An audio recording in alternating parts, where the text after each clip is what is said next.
Welcome back दोस्तों, स्वागत है आपका इस यूट्यूब चैनल पर। मेरा नाम सूरज जायसवाल है। मैं अभी असिस्टेंट सेक्शन ऑफिसर की पोस्ट पर सेंट्रल सेक्रेटरीट सर्विसेज में पोस्टेड हूँ। ठीक है, ये हमारे जीके PYQ सीरीज का लेक्चर 4 होने जा रहा है। इसके पहले लेक्चर 3 ऑलरेडी अपलोड हो चुका है, जिसका लिंक मैं आपको आई बटन पर यहाँ पर दे देता हूँ।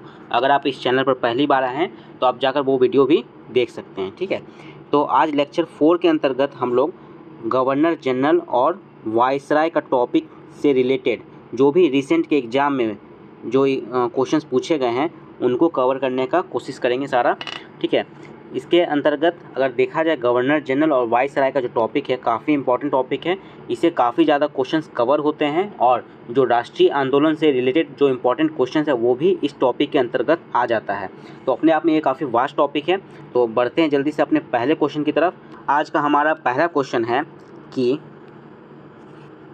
भारत में ब्रिटिश शासन के तहत निम्नलिखित में से किस गवर्नर जनरल ने ईस्ट इंडिया कंपनी के प्रशासन को पेशेवर, नौकरशाही और यूरोपीयकृत किया। ठीक है, यानी कि भारत में अंग्रेज़ों के प्रशासन को किसने यूरोपियन स्टैंडर्ड के तहत यहाँ पर स्थापित किया। तो इसका सही आंसर है, देखिए, लॉर्ड कॉर्नवालिस। लॉर्ड कॉर्नवालिस जो भारत में 1786 से लेकर 1793 तक भारत में गवर्नर जनरल या उस समय कहें कि बंगाल के गवर्नर जनरल के पद पर रहे थे। ठीक है, इनसे रिलेटेड काफ़ी इंपॉर्टेंट जो फैक्ट्स है वो पूछे जाते हैं। तो आइए जानते हैं हम इन फैक्ट्स के बारे में। ठीक है, तो जो पहला फैक्ट्स है लॉर्ड कॉर्नवालिस के बारे में वो है कि इन्हें भारत में सिविल सेवा का जनक माना जाता है। ठीक है, लॉर्ड कॉर्नवालिस को भारत में सिविल सेवा का जनक माना जाता है। दूसरा जो इम्पोर्टेंट टॉपिक इनसे पूछा जाता है वो है कि कॉर्नवालिस ने ही सबसे पहले स्थायी बंदोबस्त यानी कि परमानेंट सेटलमेंट जो भू राजस्व व्यवस्था है उसको लागू किया था। ठीक है, कहाँ लागू किया था? तो बंगाल के क्षेत्र में लागू किया था। इसके अंतर्गत टोटल 19% जो लैंड है वो उस पर राजस्व की वसूली की जाती थी। ठीक है, काफ़ी इंपॉर्टेंट फैक्ट है, इसे आप याद रखिएगा। तीसरा जो है, इसने प्रसिद्ध कॉर्नवालिस कोड दिया था। ठीक है, कॉर्नवालिस कोड शक्तियों के पृथक्करण के सिद्धांत पर आधारित थी। इसका मतलब है कि इसमें पहली बार अंग्रेजों के शासन में जो न्यायिक व्यवस्था थी और जो भू राजस्व व्यवस्था थी यानी कि राजस्व व्यवस्था थी उसको सेपरेट करने का प्रयास किया गया यहाँ पर। ठीक है, तो कॉर्नवालिस कोड इसके लिए इम्पॉर्टेंट हो जाता है। तो सबसे इम्पॉर्टेंट फैक्ट्स पहला है कि इसे भारत में सिविल सेवा के जनक लॉर्ड कॉर्नवालिस को कहा जाता है। फिर स्थायी बंदोबस्त को लागू करने वाला कॉर्नवालिस ही था और कॉर्नवालिस कोड जिसमें शक्तियों का पृथक्करण का सिद्धांत दिया गया था या यह शक्तियों के पृथक्करण के सिद्धांत पर आधारित था, ये कॉर्नवालिस नहीं दिया था। ठीक है, अगर हम बात करते हैं भू राजस्व व्यवस्था की तो देखिए भारत में उस समय 3 प्रकार की भू राजस्व व्यवस्था का प्रचलन हो गया था। इसमें से पहला जो था अपना जो हमने अभी पढ़ा वो था परमानेंट सेटलमेंट। ठीक है, परमानेंट सेटलमेंट जिसके अंतर्गत 19% लैंड पे यानी कि 19% लैंड पे भू राजस्व की वसूली की जाती थी। ये मोस्टली नॉर्थ इंडिया बंगाल के क्षेत्र में ये व्यवस्था लागू थी। ठीक है, सेकंड जो अपना था वो था रैयतवारी। ठीक है, रैयतवारी व्यवस्था जिसमें जो राजस्व की वसूली थी वो डायरेक्ट किसानों से की जाती थी। ठीक है, डायरेक्ट किसान यानी कि रैयतों से की जाती थी। रैयत का मतलब किसान होता है। इसके अंतर्गत 51% लैंड पर भू राजस्व की वसूली की जाती थी और इसको लागू करने वाला जो था वो था Thomas Munro and captain Reid. ठीक है, नाम आप लोग नोट कर लीजिएगा, रीड था और थॉमस मुनरो। ठीक है, थॉमस मुनरो इसे लागू करने वाला पहला गवर्नर था। ठीक है, तीसरी जो भू राजस्व व्यवस्था थी वो थी महालवारी। महालवारी जो व्यवस्था थी इसके अंतर्गत जो भू राजस्व की वसूली की जाती थी वो महाल यानी कि गांव के मुखिया से इसकी वसूली की जाती थी। ठीक है, इसको जो लागू करने वाला का नाम था वो था हॉल्ट मैकेंजी। आप नाम नोट कर लीजिएगा, हॉल्ट मैकेंजी। ठीक है, और इसके अंतर्गत टोटल 30% लैंड पर जो भू राजस्व की वसूली की जाती थी। कितनी लैंड पर? 30% लैंड पर। तो ये आप इंपॉर्टेंट याद रखिएगा, परसेंटेज भी कभी कभी एग्जाम में पूछ दिया जाता है। स्थायी बंदोबस्त के तहत 19% याद रखना है और रैयतवारी के अंतर्गत 51% और महालवारी के अंतर्गत 30% लैंड पे भू राजस्व की वसूली की जाती थी। तो फिर आइए बढ़ते हैं हम अपने अगले क्वेश्चन की तरफ। अगला क्वेश्चन देखिए, हमें यहाँ पर एक मैच करने के लिए दो लिस्ट दिया हुआ है। इसमें पहले में अगर हम देखें तो पहले में हमें गवर्नर जनरल का नाम दिया हुआ है और दूसरे में उनके पीरियड को हमें मैच करना है। तो सबसे पहले देखिए बात करें वॉरेन हेस्टिंग्स की, तो वॉरेन हेस्टिंग्स रॉबर्ट क्लाइव के बाद सबसे इम्पोर्टेंट गवर्नर बनता है बंगाल का, और ये बंगाल का गवर्नर जनरल था, यानी कि पहला बंगाल का गवर्नर जनरल कौन था? वॉरेन हेस्टिंग्स था। इसके पहले जो रॉबर्ट क्लाइव था वो बंगाल का गवर्नर कहा जाता था, लेकिन वॉरेन हेस्टिंग्स के समय से बंगाल के गवर्नर को ही गवर्नर जनरल का नाम दिया गया, ठीक है। तो ये काफ़ी इंपॉर्टेंट फैक्ट्स इसके बारे में है, और इसका जो पीरियड है वो 1772 से 85 बिल्कुल सही है और मैच करता है इसके साथ। दूसरा लॉर्ड कॉर्नवालिस दिया गया, कॉर्नवालिस के बारे में अभी हमने जाना, इसका जो पीरियड है 1786 से लेकर 1793 ईस्वी तक है, ठीक है। सर जॉन सॉर, देखिए सर जॉन सॉर का नाम आपको स्थायी बंदोबस्त में मिलेगा, जो स्थायी बंदोबस्त देन है वो जॉन सॉर की ही है, ठीक है। और स्थायी बंदोबस्त यानी स्थायी बंदोबस्त परमानेंट सेटलमेंट जो भू राजस्व व्यवस्था है वो जॉन सोर की व्यवस्था के नाम से भी जानी जाती है, ठीक है। जॉन सोर की व्यवस्था के नाम से कौन सी व्यवस्था जानी जाती है? तो स्थायी बंदोबस्त की व्यवस्था को, ठीक है। तो सबसे पहले इसको जो सुझाव दिया था स्थायी बंदोबस्त के बारे में वो जॉन सोर ने दिया था, और बाद में ये कॉर्नवालिस के बाद गवर्नर जनरल की पद पे भी विराजमान हुआ था। तो इसका कार्यकाल 1793 से 1798 बिल्कुल सही दिया गया है। उसके बाद लॉर्ड वेलेस्ली, जिसका कार्यकाल 1798 से 1905, ये भी बिल्कुल सही है और मैच कर रहा है। लॉर्ड वेलेस्ली भारत में सहायक संधि के लिए काफ़ी फेमस है, अभी आगे हम लोग इसके बारे में जानेंगे। तो जो हमारा सही मैच वो बनता है वो है ऑप्शन सी, यानी कि वॉरेन हेस्टिंग्स का भी आपको बिल्कुल सही दिया, वो चारों जो मैच करने के लिए दिया वो चारों बिल्कुल सही है। ए का 1, बी का 2, सी का 3 और डी का 4, ठीक है। तो बढ़ते हैं हम लोग आगे अपने अगले क्वेश्चन की तरफ। तो अगला क्वेश्चन हमारा जो है वर्नाकुलर प्रेस एक्ट से संबंधित है। देखिए जो वर्नाकुलर प्रेस एक्ट है यहाँ पर पूछा गया किस वायसराय के शासनकाल काल के दौरान इसे लागू किया गया था। देखिए वर्नाकुलर प्रेस एक्ट जो लाया गया था वो देसी भाषाओं के जो अखबार छप रहे थे, जो न्यूज़पेपर छप रहे थे, उन पर प्रतिबंध लगाने के लिए लाया गया था, और ये 1878 में लॉर्ड लिटन के द्वारा, यानी कि लॉर्ड लिटन के द्वारा लाया गया था, ठीक है। लिटन ने बहुत सारे प्रतिबंध लगाने वाले काम किए थे, जिसमें से एक वर्नाकुलर प्रेस एक्ट था, ठीक है। तो ये सही उत्तर क्या होगा? लॉर्ड लिटन। और इस व्यवस्था को समाप्त करने वाला, यानी कि वर्नाकुलर प्रेस एक्ट को समाप्त करने वाले थे, उनका नाम है, उनके बिल्कुल अगले वायसराय के कार्यकाल में ये समाप्त हो गया था। इनका का नाम था लॉर्ड रिपन, ठीक है। लॉर्ड रिपन, जिनको फ्लोरेंस नाइटिंगेल ने भारत के उद्धारक की संज्ञा भी दी थी, ये इन्होंने वर्नाकुलर प्रेस एक्ट को समाप्त कर दिया था, ठीक है। इन्होंने काफ़ी सुधार करने वाले काम किए थे और भारतीयों के पक्ष में इन्होंने काफ़ी फैसले लिए थे, ठीक है। तो इसलिए इन्होंने फ्लोरेंस नाइटिंगेल ने इनको भारत के उद्धारक की संज्ञा दी थी। तो इनसे रिलेटेड कुछ जो इम्पोर्टेंट फैक्ट्स हैं लॉर्ड लिटन और लॉर्ड रिपन के बारे में, उसे हमें बिल्कुल याद रखना चाहिए। देखिए लॉर्ड लिटन, जिनका कार्यकाल लगभग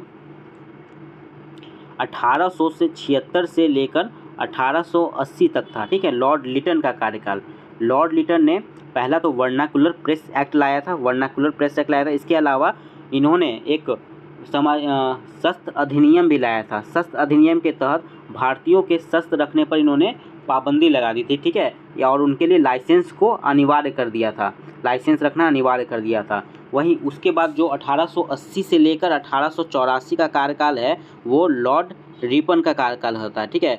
इन्होंने लॉर्ड लिटन के किए हुए कुछ जो भारतीयों के खिलाफ काम थे उनको समाप्त कर दिया था। जैसे इन्होंने पहले वर्नाकुलर प्रेस एक्ट को समाप्त किया, ठीक है, वर्नाकुलर प्रेस एक्ट को समाप्त कर दिया था। उसके अलावा इन्होंने स्थानीय स्वशासन को बढ़ावा दिया। लॉर्ड रिपन ने स्थानीय स्वशासन के जनक कहे जाते हैं लॉर्ड रिपन भारत में, ठीक है। लॉर्ड रिपन स्थानीय स्वशासन के जनक कहे जाते हैं। इन्होंने जो शक्तियों का पृथक्करण का सिद्धांत था उसको ज़मीनी स्तर पर लागू करवाने का प्रयास किया था।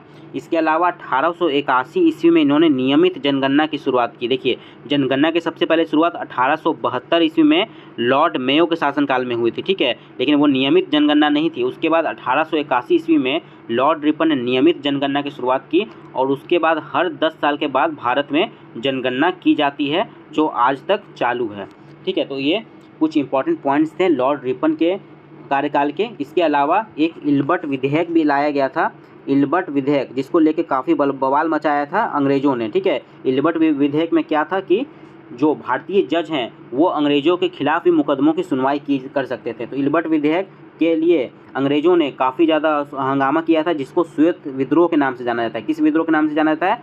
श्वेत विद्रोह के नाम से जाना जाता है। तो इसे आप नोट कर लीजिएगा। श्वेत विद्रोह हुआ था लॉर्ड रिपन के कार्यकाल में, और किस विधेयक के विरोध में लाया गया था? तो इल्बर्ट विधेयक के विरोध में लाया गया था। ठीक है, तो बढ़ते हैं अपने अगले क्वेश्चन की तरफ।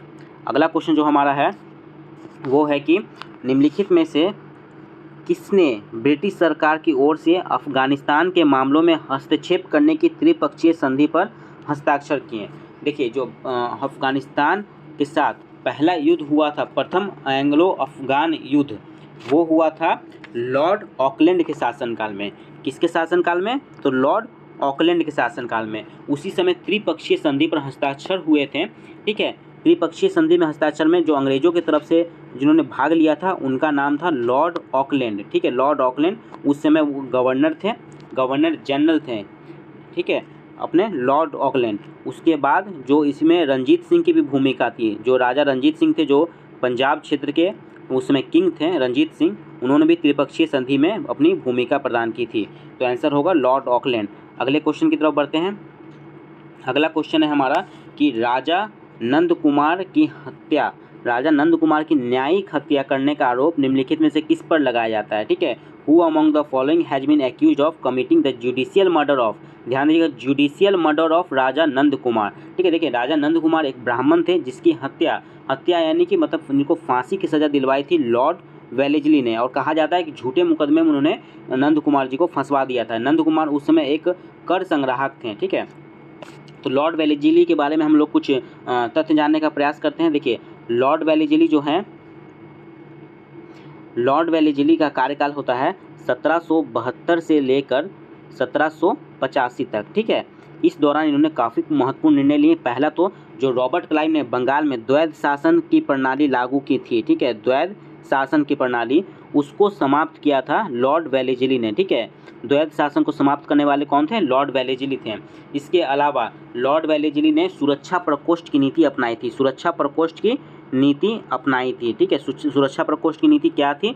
तो उसमें जो आसपास के जो अंग्रेज़ों का जिस एरिया में अपना शासन चलता था, उस एरिया के चारों तरफ राजाओं को अपने अधीन करना, ताकि जो दुश्मन का आक्रमण हो उससे अंग्रेज़ों के क्षेत्र को बचाया जा सके, वो थी सुरक्षा प्रकोष्ठ की नीति। तो वो किसने लागू की थी या किसने उसका पालन किया था? तो वो लॉर्ड वेलेस्ली थे। ठीक है, लॉर्ड वेलेस्ली के ऊपर महाभियोग भी चलाया गया था। जब ये रिटायर होकर इंग्लैंड पहुंचते हैं तो इन पर महाभियोग भी चलाया गया था। तो ये भी एक प्रश्न बनता है कि किस गवर्नर जनरल पर इंग्लैंड में महाभियोग चलाया गया था? तो वो थे अपने लॉर्ड वेलेस्ली। इसके अलावा प्रथम गवर्नर जनरल के रूप में जाने जाते हैं। बंगाल के प्रथम गवर्नर जनरल जो बने थे वो अपने लॉर्ड वेलेस्ली थे। ठीक है, लॉर्ड वेलेस्ली जो बंगाल के प्रथम गवर्नर थे। अगर सिर्फ पूछा जाए कि बंगाल का प्रथम गवर्नर कौन था, तो वो रॉबर्ट क्लाइव थे। ठीक है, रॉबर्ट क्लाइव बंगाल के प्रथम गवर्नर थे, और वेलेस्ली जो थे वो थे बंगाल के प्रथम गवर्नर जनरल, बंगाल के प्रथम गवर्नर जनरल। और वहीं भारत का प्रथम गवर्नर जनरल कौन बना था?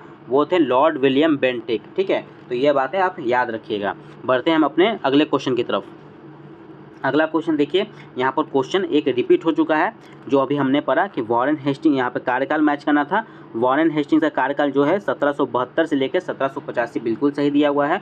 लॉर्ड कॉर्नवालिस का कार्यकाल देखिए, इनका बहुत इंपॉर्टेंट है, ये कुछ गवर्नर जनरल हैं, इनको आपको बार बार अच्छे से आप देख लीजिएगा तो आपको आपका रिवीजन अच्छे से हो जाएगा। ठीक है, लॉर्ड कॉर्नवालिस का कार्यकाल है 1786 से लेकर 1793 ईस्वी। और जॉन शोर जो स्थायी बंदोबस्त की व्यवस्था थी, वो जॉन शोर की व्यवस्था के नाम से भी जानी जाती है, उनका कार्यकाल था जस्ट लॉर्ड कॉर्नवालिस के बाद 1793 से लेकर 1798 ईस्वी। और वेलेस्ली का कार्यकाल था 1798 से लेकर 1805 तक। ठीक है, वेलेस्ली सहायक संधि के लिए जाने जाते हैं। ठीक है, सहायक संधि जिसके तहत 1798 में हैदराबाद, ठीक है, हैदराबाद, और 1799 में मैसूर को अंग्रेजी शासन में मिला लिया गया था। ठीक है, 1799 में मैसूर को। तो इसके लिए लॉर्ड वेलेस्ली सहायक संधि के लिए जाना जाते हैं। और भारत में सहायक संधि का पहला प्रयोग किसने किया था? तो वो फ्रांसीसी गवर्नर डुप्ले थे। ठीक है, काफ़ी इंपॉर्टेंट क्वेश्चन है कि फ्रांसीसी गवर्नर डुप्ले ने भारत में सहायक संधि का प्रथम प्रयोग किया था। ठीक है, तो ये बातें आप याद रखिएगा। बढ़ते हैं हम अपने अगले क्वेश्चन की तरफ। अगला क्वेश्चन जो हमारा है कि किस वायसराय ने ऐतिहासिक स्मारकों के जीर्णोद्धार और संरक्षण में गहरी दिलचस्पी दिखाई। द वायसराय हु टूक keen interest in the restoration and protection of historical monuments was, इनका नाम था लॉर्ड कर्जन। देखिए लॉर्ड कर्जन का जो कार्यकाल है वो काफ़ी ज़्यादा विवादों से घिरा कार्यकाल माना जाता है। लॉर्ड कर्जन के शासनकाल में ही बंगाल का विभाजन हुआ था। ठीक है, लॉर्ड कर्जन के शासनकाल में ही बंगाल का विभाजन हुआ था, आप याद रखिएगा। इसके अलावा इन्होंने जो एक एक्ट पारित करवाया था, जो restoration and protection of monuments, Indian monuments थे उनको उनके संरक्षण के लिए, ठीक है, एक एक्ट पारित करवाया था। इसलिए इनको ये माना जाता है कि इन्होंने काफ़ी दिलचस्पी दिखाई थी भारत के ऐतिहासिक स्मारकों के जीर्णोद्धार और उनके संरक्षण में। ठीक है, इसके अलावा अगर बता दूं मैं आपको कि आर्कियोलॉजिकल सर्वे ऑफ इंडिया यानी कि ASI यानी कि भारतीय पुरातत्व सर्वेक्षण, भारतीय पुरातत्व सर्वेक्षण की स्थापना किसने की थी? तो भारतीय पुरातत्व सर्वेक्षण की स्थापना के लिए जो जाने जाते हैं उनका नाम है अलेक्जेंडर कनिंघम। अलेक्जेंडर, याद रखिएगा नाम, अलेक्जेंडर कनिंघम।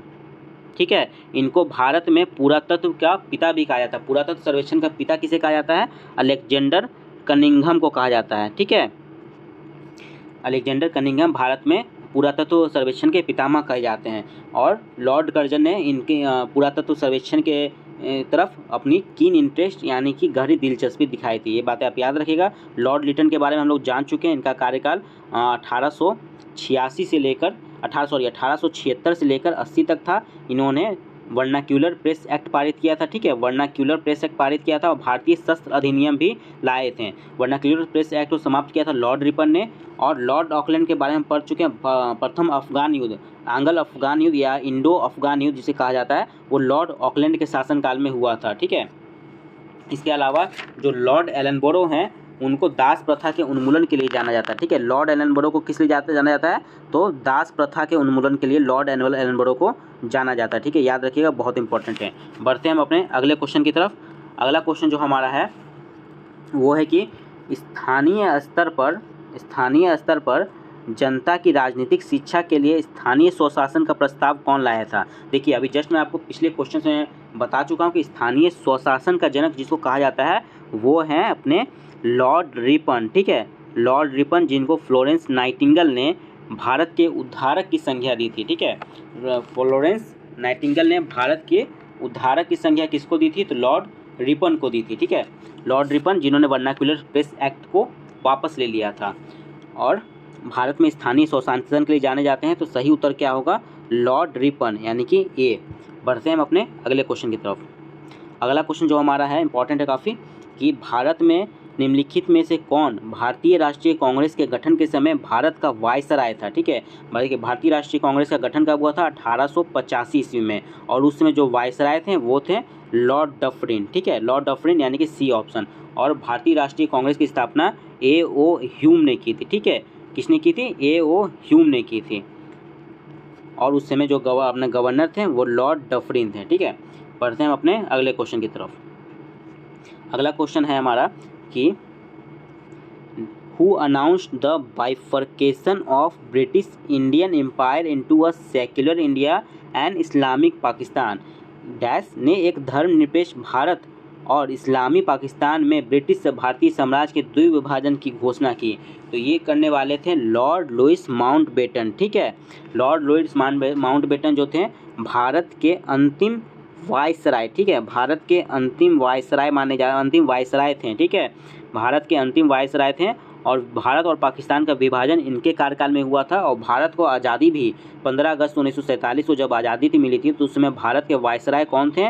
तो अपने लॉर्ड लुईस माउंटबेटन थे।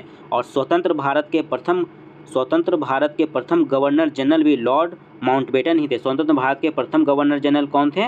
लॉर्ड माउंटबेटन ही थे। ठीक है, लॉर्ड माउंटबेटन स्वतंत्र भारत के प्रथम गवर्नर जनरल थे। और स्वतंत्र भारत के प्रथम और अंतिम भारतीय गवर्नर जो थे वो थे चक्रवर्ती राजगोपालाचारी। नाम याद रखिएगा, चक्रवर्ती राजगोपालाचारी। ठीक है, राजगोपालाचारी नाम याद रखिएगा। स्वतंत्र भारत के प्रथम और अंतिम भारतीय गवर्नर जनरल। ठीक है, जो लुईस माउंटबेटन थे वो थे ब्रिटिश थे। और ये जो हमारे भारतीय गवर्नर जनरल थे वो थे चक्रवर्ती राजगोपालाचारी। पहले और अंतिम भी यही थे। ठीक है, अगले क्वेश्चन की तरफ बढ़ते हैं। अगला क्वेश्चन जो हमारा है कि सीपी इल्बर्ट बिल। देखिए इसके बारे में हम अभी डिस्कस कर चुके हैं हम लोग। सीपी इल्बर्ट निम्नलिखित में से किसके अधीन परिषद के विधि सदस्य थे। देखिए इल्बर्ट बिल एक आया था लॉर्ड रिपन के समय, ठीक है, लॉर्ड रिपन के समय इल्बर्ट विधेयक आया था। इस विधेयक में क्या था अभी मैं बता चुका हूँ। इस विधेयक में देखिए क्या था कि जो भारतीय जज थे उस समय उससे पहले क्या था कि भारतीय जज वो किसी भी अंग्रेज के खिलाफ किसी मुकदमे की सुनवाई नहीं कर सकते थे, ठीक है, नहीं कर सकते थे। लेकिन इल्बर्ट विधेयक में प्रावधान किया गया कि भारतीय जज भी जो किसी भी अंग्रेज के खिलाफ मुकदमे की सुनवाई कर सकते हैं, ठीक है, किसी भी मुकदमे की सुनवाई भारतीय जज कर सकते थे। ये लिखा हुआ था इल्बर्ट विधेयक में। इसको लेकर अंग्रेजों ने काफ़ी ज़्यादा हो हल्ला मचाया था, और जिसको श्वेत विद्रोह के नाम से जाना जाता है, ठीक है, नाम याद रखिएगा, श्वेत विद्रोह। श्वेत विद्रोह किससे जुड़ा हुआ है? इल्बर्ट विधेयक से जुड़ा हुआ है, ठीक है। और किसके शासनकाल में आया था? तो लॉर्ड रिपन के शासनकाल में आया था। तो यहाँ पर आंसर क्या होगा?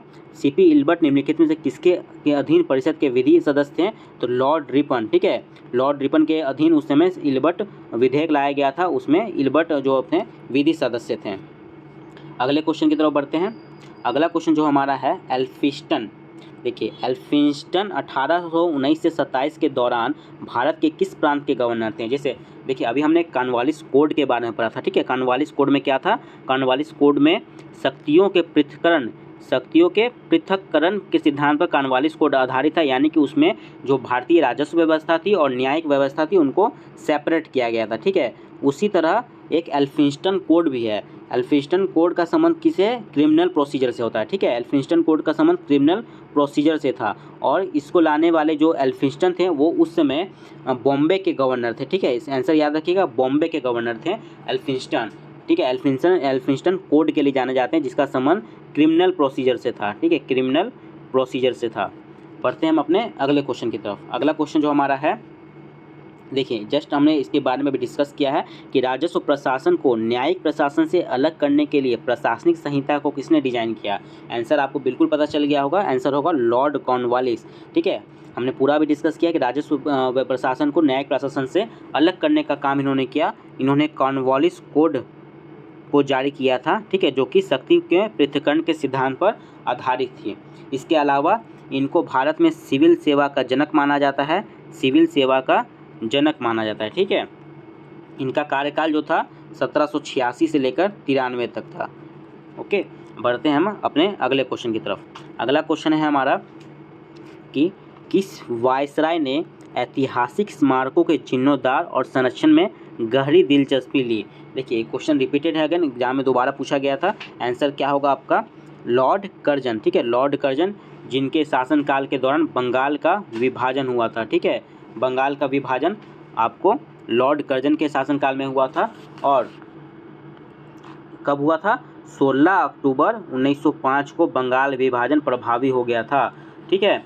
16 अक्टूबर 1905 को बंगाल विभाजन प्रभावी हो गया था, और किसके शासनकाल में हुआ था? लॉर्ड कर्जन के शासनकाल में हुआ था, ठीक है। इसके अलावा लॉर्ड कर्जन ने भारतीय पुरातत्व विभाग की स्थापना की थी, ठीक है। भारतीय पुरातत्व विभाग की स्थापना किसने की थी? लॉर्ड कर्जन ने की थी। और ASI यानी कि आर्कियोलॉजिकल सर्वे ऑफ इंडिया की स्थापना किसने की थी? वो आपकी की थी अलेक्जेंडर कनिंघम ने। किसने की थी? अलेक्जेंडर कनिंघम ने, जिनको भारतीय पुरातत्व सर्वेक्षण का पितामह कहा जाता है, ठीक है, याद रखिएगा नाम। सबसे पहले आर्कियोलॉजिकल सर्वे ऑफ इंडिया की स्थापना अलेक्जेंडर कनिंघम ने की थी। वहीं भारतीय पुरातत्व विभाग की स्थापना किसने की थी? लॉर्ड कर्जन ने की थी। बंगाल का विभाजन लॉर्ड कर्जन के शासनकाल में हुआ था। और अगर क्वेश्चन आपसे पूछे कि किस वायसराय ने ऐतिहासिक स्मारकों के जीर्णोद्धार और संरक्षण में गहरी दिलचस्पी ली थी, तो वो थे लॉर्ड कर्जन, ठीक है।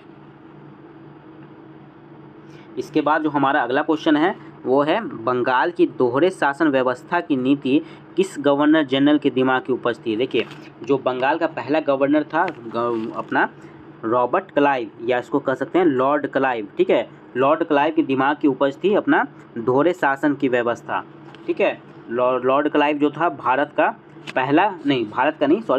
का पहला गवर्नर था रॉबर्ट क्लाइव, ठीक है।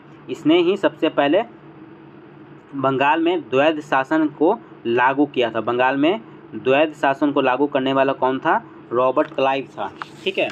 इसके अलावा इसके बारे में एक बात और है कि ये 2 बार गवर्नर जनरल बना था। पहली बार जो इसका कार्यकाल था वो था 1757 से लेकर 1760 तक, ठीक है। दूसरी बार ये जब आया था तो उस समय बक्सर का युद्ध समाप्त हुआ था और इलाहाबाद की संधि करने के लिए इसको गवर्नर जनरल बनाया गया था।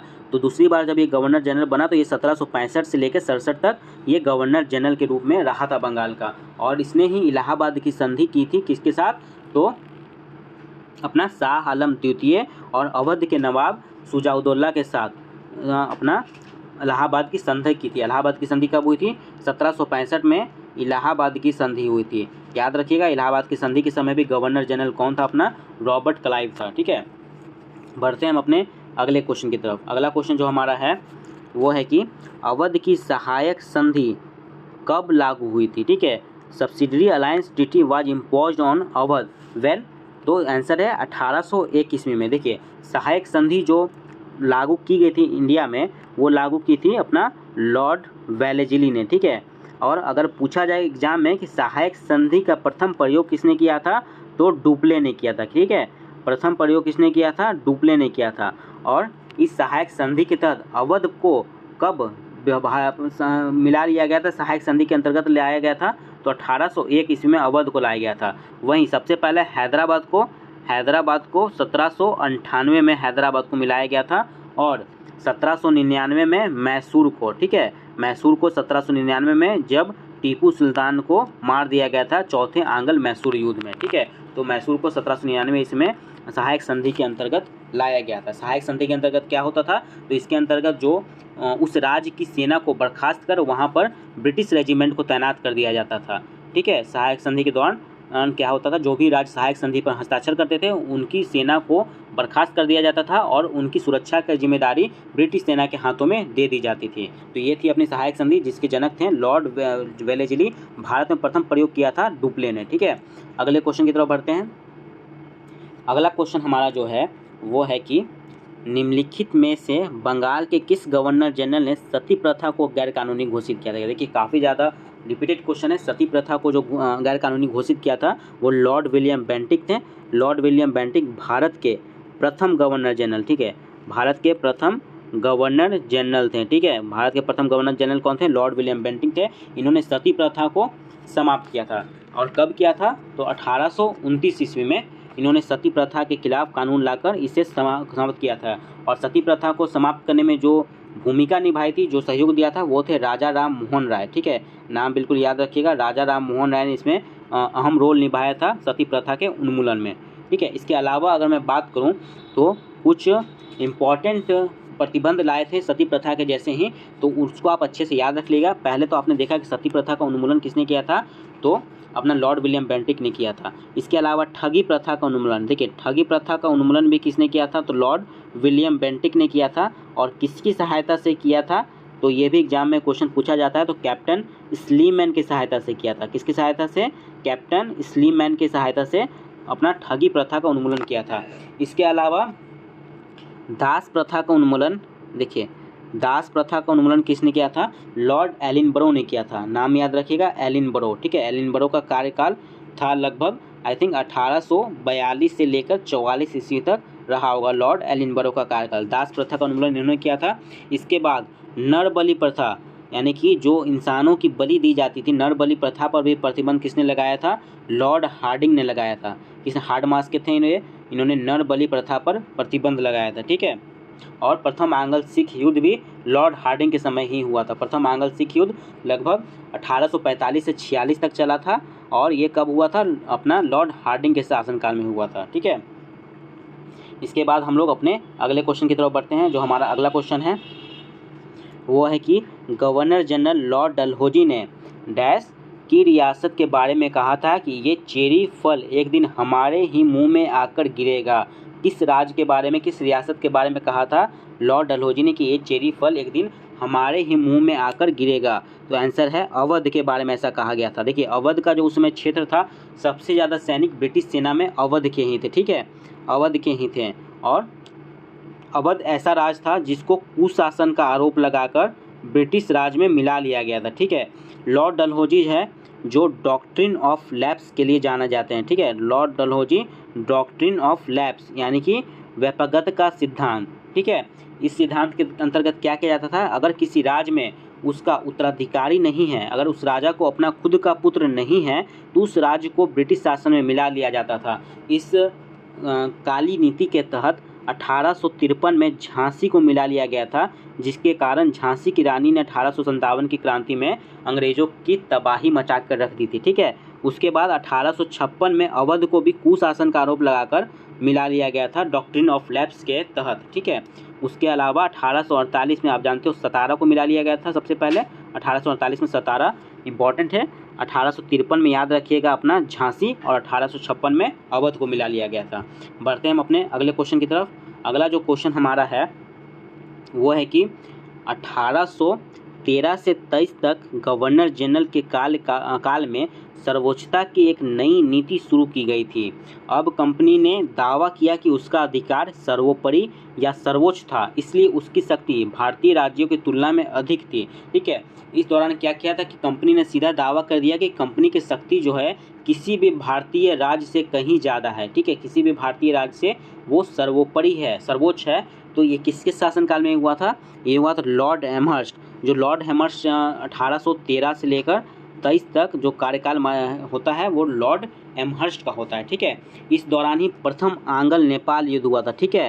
प्रथम आंग्ल नेपाल युद्ध लॉर्ड एमहर्स्ट के शासनकाल में हुआ था। याद रखिएगा, बहुत इंपॉर्टेंट क्वेश्चन है।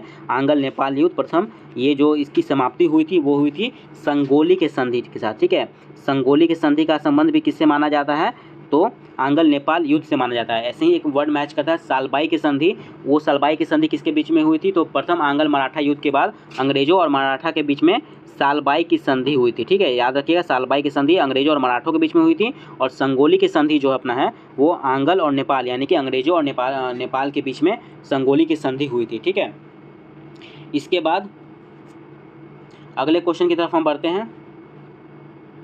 अगला क्वेश्चन जो हमारा है कि a history of British India, a history of British India किसके द्वारा प्रकाशित की गई थी। आंसर क्या होगा, जेम्स मिल। देखिए, a history of British India एक इंपॉर्टेंट बुक है। तो इसमें भारतीय इतिहास को 3 भागों में बांटा गया था, और जो आधुनिक भारत यानी कि मॉडर्न हिस्ट्री की शुरुआत इंडिया में अंग्रेजों के शासन के साथ मानी गई थी, यानी कि अंग्रेजों के शासन के साथ आधुनिक भारत की शुरुआत हुई थी, ऐसा माना गया था। इस बुक में हिस्ट्री ऑफ ब्रिटिश इंडिया लिखी गई थी जेम्स मिल के द्वारा। तो ये हमारा आखिरी क्वेश्चन था आज के सेशन का। तो कैसा लगा होगा इस सेशन जरूर कमेंट में ज़रूर बताइएगा। अगर आपको वीडियो अच्छा लगा होगा तो इस वीडियो को लाइक कीजिएगा, और अपने दोस्तों के साथ इसे शेयर करना मत भूलिएगा। ठीक है। अगर आप पहली बार चैनल पर आएँ तो चैनल को जरूर सब्सक्राइब कीजिएगा। इस तरह के लेक्चर अभी कंटिन्यू चलते रहेंगे। जो PYQ सीरीज़ हमारा है वो आने वाले CGL 2024 एग्ज़ाम के लिए, या फिर आपका MTS 2024 एग्ज़ाम के लिए, स्टेनो 2024 एग्ज़ाम के लिए, ये सभी एग्ज़ाम्स के लिए बहुत इंपॉर्टेंट होने वाला है, क्योंकि इसमें सारे जो रिसेंट ईयर के क्वेश्चंस पूछे गए हैं SSC के द्वारा, उनमें सारे क्वेश्चंस को कवर कराया जाएगा, सारे सब्जेक्ट्स के क्वेश्चन को कवर कराया जाएगा। ठीक है। इसके अलावा जो उनके आसपास के क्वेश्चन हों जहाँ से क्वेश्चन पूछे जा सकते हैं वो भी आपको अच्छे से एक्सप्लेन किया जाएगा। ठीक है। तो देखिए, अगर आप चैनल पर नए आए हैं तो आप यहाँ पर मैंने आपको PDF में दे रखा है कि यहाँ पर मैंने कुछ वीडियोज़ ऑलरेडी आपके लिए बनाए रखे हैं, जिनमें आपको स्ट्रैटेजी वीडियो, GK की, इंग्लिश की, करंट अफेयर की, इसके अलावा कुछ इंपॉर्टेंट टॉपिक्स पर आपको स्मार्ट ट्रिक्स के साथ मैंने वीडियो बनाया है, और साथ में आपको वहाँ पे प्रीवियस क्वेश्चंस की प्रैक्टिस भी करवाई है। तो अगर आप चैनल पर पहली बार आए हैं तो वीडियो आप जाकर चेकआउट कर सकते हैं। ठीक है। आप जो PDF आया है वो टेलीग्राम चैनल पर अपलोड कर दी जाएगी, और इसी PDF में आपको नीचे में ये लिंक मिल जाएगा। ठीक है। इस इमेज पर आप क्लिक करोगे तो क्लिक करके आप वो वीडियो देख सकते हो। ठीक है। तो मिलते हैं फिर अपने अगले वीडियो में, तब तक के लिए बाय बाय।